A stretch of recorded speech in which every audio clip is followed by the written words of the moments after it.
কথা, আমি তোমাকে দেখে কেন লুকিয়ে পড়বো? মানে আমি তোমায় দেখবো আর লুকিয়ে পড়বো, হয় নাকি? যা।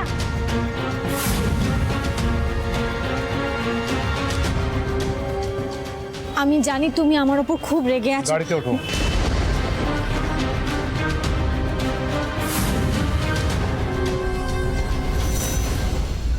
প্রতি বছরই স্টুয়ার্ট অ্যান্ড লয়েড স্কুল থেকে 30 লক্ষ টাকার একটা বিজ্ঞাপন আমাদের কাগজ সূর্যোদয়ে আসে।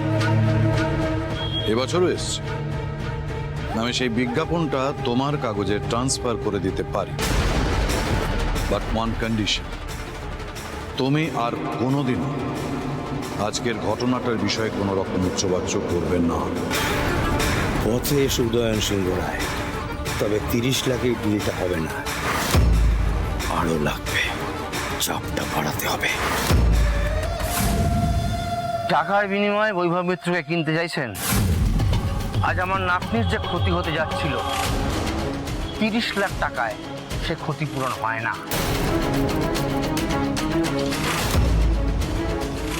আর ম্যাডাম, আলো সিংহ রায়ের মতো কেয়ারলেস অবজারভার যদি আপনাদের কেসে থাকে, তাহলে কাল থেকে কিন্তু আমার নাতনি এখানে আর আসবে না। আর আমিও কিন্তু গভর্নিং বডি থেকে রিসাইন দেবো। হ্যাঁ, minded. Sir sir sir please আমার কথাটা শুনুন। আলোকে আমরা আর কন্টিনিউ করব না, ওকে আমরা ডিসকন্টিনিউ করে দেবো। It's a promise sir.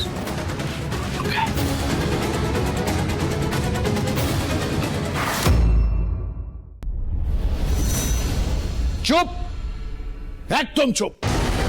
তোমার এত বড় স্পর্ধা, তুমি বাড়িতে কাউকে কিছু না বলে বাইরে গেছো আয়ার কাজ করতে। ছি ছি ছি ছি ছি ছি ছি। এই সিংহ রায় পরিবারের কোনো বউ আজ পর্যন্ত এভাবে আমাদের পরিবারের মুখ পোড়ায়নি। না, আমি কিছুতেই বিষয়টা মেনে নিতে পারছি না, কিছুতেই না। না না বাবা, মেনে নেওয়ার মতন তো কোনো ঘটনা ঘটেইনি না। বৈভব মিত্রের হাতে এবার অস্ত্র উঠে গেল কেন? কারণ এই যে দিদি ভাইয়ের কারণে ওর নাতনির ক্ষতি হয়ে গেছে।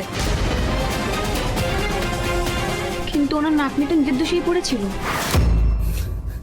রশনি, তুমি হয়তো বুঝতে পারছো না, সেটা ম্যাটার করে না, সেটা কোনোভাবেই ম্যাটার করে না। কারণ বৈভব মিত্র আর দিদি ভাইয়ের শত্রুতা অনেক পুরনো, ভুলে গেছো? ওই পুরো খবরটাকে এবার ভাইরাল করবে। আমি লিটারালি দেখতে পাচ্ছি, বুঝতে পারছি। হেডলাইন, ব্রেকিং নিউজ হবে। উদয়ন সিংহ রায়ের পুত্রবধূ একটা ক্রেশে বাচ্চা সামলানোর কাজ করে। Just stop it Mehuri, for God's sake stop it. আমি আর সহ্য করতে পারছি না। আর বৌদি, এই বাড়ির খেয়ে পড়ে